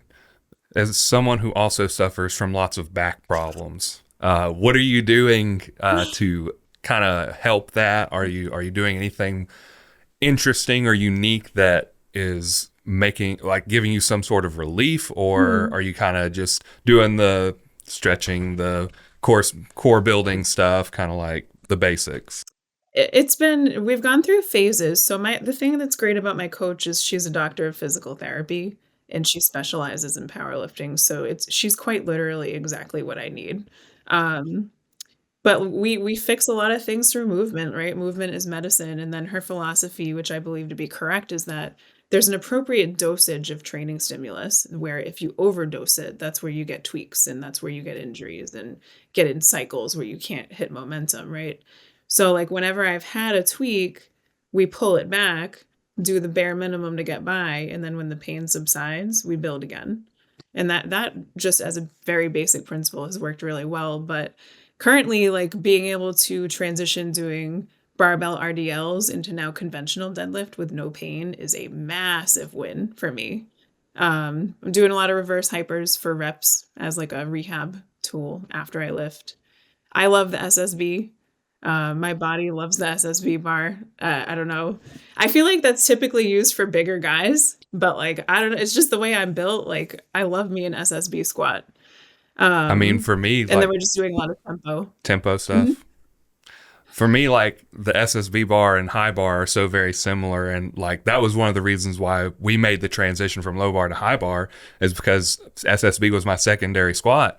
And I was like, I don't feel any pain doing SSB. He's like, well, how do you feel high bar? And I threw on the high bar and I was like, oh, that feels not too bad, but it wrecks my knees. And I was like, well, what can we do here? And I was like, well, we did this juggle thing of trying for like months. We spent much too long trying to figure it out. Eventually I was just like, I'm just going to start taking a joint supplement and hopefully it's going to fix my knees and do high bar squats because nothing is fixing my low back. And lo and behold, my knees don't hurt after taking a joint supplement. Animal Pack, I'm not a sponsor, but they're really good stuff. I started taking it. My fiance started taking it too because she has hip and wrist pain sometimes.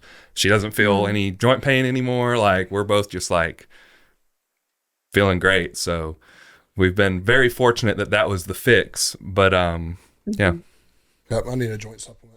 it wouldn't I hurt. need one now too. I need to do something. I feel like I need to hit up her coach maybe about some Right. about some rest day protocols we're on or something. Yeah, that's DPT and being in powerlifting too. That's a pretty cool gig. So Yeah. that's definitely Yeah, it's really niche.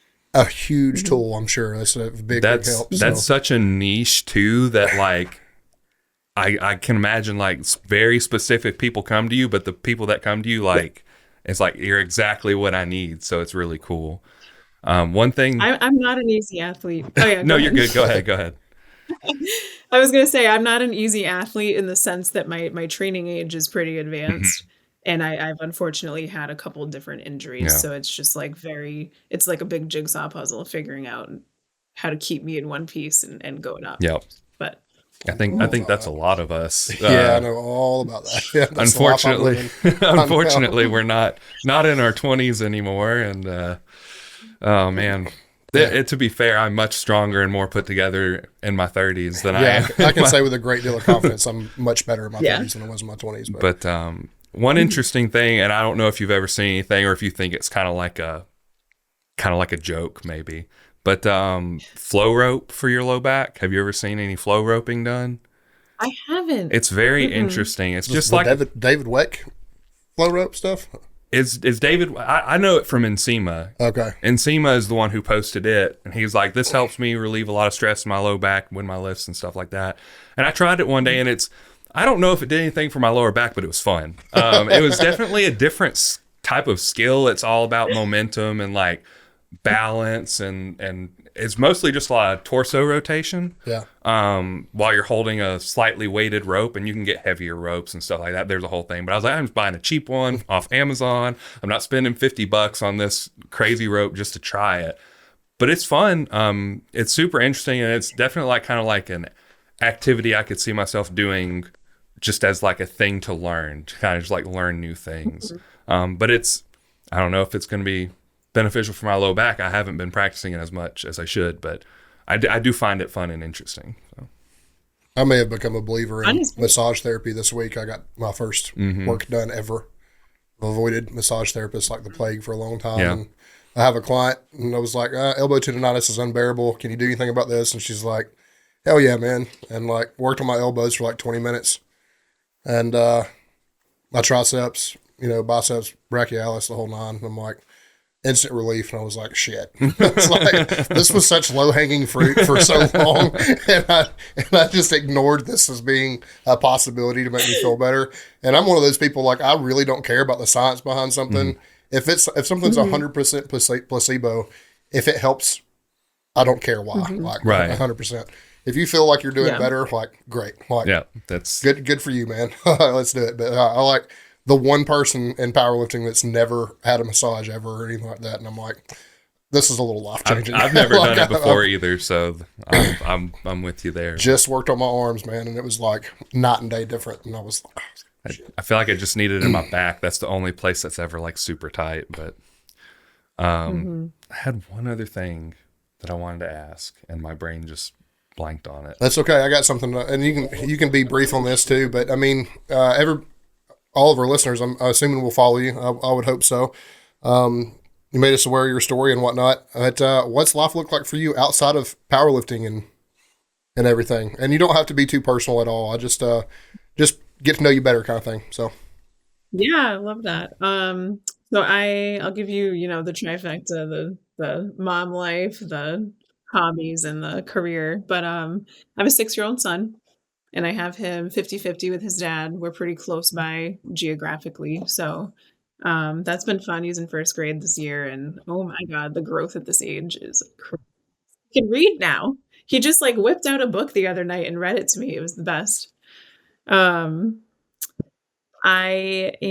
studied biomedical engineering in college. It's kind of a tough field. There's not much job opportunity, or there wasn't 10 years ago. Oof, 10 years ago. I think it's different now, but I immediately went into science, doing experiments at the lab bench. Hated that. Long story short, I'm a lab manager. I like being near the science and facilitating it, but I don't actually like executing the experiments. I kind of like, I'm somebody who needs more instant gratification to what I'm doing, and like doing experiments at the science bench is like, that is the long game, and it's not for me. But I manage a team at a biotech company. It's very like people centric. I feel like I'm able to really thrive in that environment. So that's cool. Then like outside of training and work and parenting, there's not much left. So I don't really terribly feel like I'm a very fun person a lot when I'm asked this. But I really like right now I'm trying to really just dive back into like putting all my energy into myself. And like part of that looks like going to yoga classes here and there. It used to help my recovery a lot, actually. One of my good friends is a pole fitness instructor. Definitely not like hand in hand with powerlifting, but I think I'm going to dabble. Because again, like it's just so fun to move differently sometimes. I just have to make sure it doesn't interfere with my training. That's pretty much it. Like I'm an introvert, so the one thing about me is that I'm not super chatty at the gym because I've just left an 8-hour workday where I have to be on and like very people centric. But yeah, I like pretty things. I like relaxing, and big coffee lover. Oh yeah. Pretty much it. Speaking of coffee, we didn't mention our sponsor. Scooters is sponsoring our sobriety. We did not do coffee this time. We did an energy infusion. It's good. It was I like good. it. Tasty. Did not taste like dish soap. No. But, Mine did not. yeah, I was worried about the green apple for his sake, but as it turns out, it was pretty good. So What's your go-to coffee? Me? Mm-hmm. I'm a cold brew. Oh my God, cold brew lover. I worked at Starbucks for about 5 years on and off. That was kind of my in between job when I left science, had my son, and went back. So I figured out how to brew it at home. Love it. hell yeah, I love cold brew too. I'm definitely a hot person. I only drink hot coffee. Man, I can't. It makes my blood boil, like literally. Like it puts me in such a fury to drink hot coffee. But I love cold brew. Pretty frequent enjoyer of Scooter's cold brew. I can't say the other one because they help us out on the show. The other one doesn't sponsor us. Yeah, that's what it is. But I like some cold brew from various places. That's what I'll say. But Scooter's is great. I love the cold brew. It's great. Every morning, that's what I do. So gets every day started. Peanut butter power. That's still my favorite. Yeah, we stay on those protein shakes from there. Yeah, very good. All the time. Mm-hmm. Well, I couldn't think of my last question. So you got anything else, Zach? No, I think that we pretty much covered it. As long as you don't have anything to add, I feel good about moving on to dad jokes. What do you think? You got anything? Oh, don't start me here. I tried for you guys for a week. I don't know if I have anything good. They're not supposed to be good. Yeah, I mean, that's the kind of the point of a dad joke. They can be as bad as you want them to be, and I promise you they're going to be bad. All right, somebody else start. Okay, we're bums and don't actually have anything prepared. We have to get on. We have a Instagram page. You don't. I saved them on my Instagram. Go ahead, Nathan. All right, it's finally October, which means all of the cobwebs and dust in my house just became Halloween decorations. There you go. I renamed my toilet Jim instead of John. People are really impressed when I tell them I go to the gym every morning. That's great. What do you call a musical group composed of dads? I don't know. A pop band. Oh my God. That's about as bad as it gets right there. I feel like that is like quintessential dad joke. Oh man, I got another one. We gotta let her have a turn eventually. Oh, what did you do? You did that, not me. I did that. You did that. You did it again. All right, we back? I think so. I'm here. That was the weirdest thing to have popped into my ear, like in the middle of a podcast. The ducks got us again. Damn ducks. What did the O say to the other O? I don't know. Ohio. That's pretty bad. That's pretty bad. Pretty terrible. What do you got, Brooke? Do you know the story about the chicken that crossed the road? Me neither. I couldn't follow it. That's good. That's pretty good. Yep. There's a wanted man. He's been stealing wheels off of police cars. The police are working tirelessly to catch him. A+ right there. That was a good one. This you got another one? I got another one. I saved so many. I was on a kick this week. And this is the last one I'm going to share, but this one's pretty dark, okay? What is a suicide bomber's biggest fear? What? Dying alone. I love dark humor. I do too, but I just want to remind you that at the beginning of this and the show before the show, Nathan says, don't say anything that'll get us canceled. And then tell us a joke about suicide bombers. Listen. It's a joke, but we prefaced it with dad jokes. We did. So, that being said, everybody has to know it's a joke. It's negated. Yeah. You ate the cheeseburger and had some carrots. That's great. Completely undone. That works. Oh my God. Well, that's it on my end. I don't have any more dad jokes. You got any more for us, Brooke? I got nothing. I'm coming up short. That's okay. It's okay. I pulled the load on this one. It's all right. I mean, you generally do. You get like on a roll and like you get excited about them. I save them over the week, every week. Like I'm going through and I'm like, that's a good one. Oh, that's a good one. So I just have this list when it comes down to the podcast. And I'm like, all right. We get them from the same place too, so I always have to let you tell it first so I don't. I actually get We them have a from new 2 source? places. I do. Uh-oh. I haven't told you, but I did. Well, don't tell me because then we'll repeat jokes. It's true. It's true. Yeah. We're pretty low effort about that. We could probably be a little bit better. Well, y'all can do all the things. Listen to us on Apple Podcasts. You're having trouble. I am. I almost need the booze back so I can be well spoken again. You can listen to us on Apple Podcasts. You can listen to us on Spotify. Watch us on YouTube. Like and subscribe. Leave comments. Rate us 5 stars. Follow us on Instagram at Coleman_Barbell, at Nathan Skedios, at PowerBrookie, and at Sip It and Rip It. Mm-hmm. And I don't know. I guess that's the show. Huh? I guess that's it. Thanks for coming on, Brooke. Yep. It was a great time. Thank you. Good chatting with you guys. Thank you. Yep. That's it. All righty. Bye, y'all.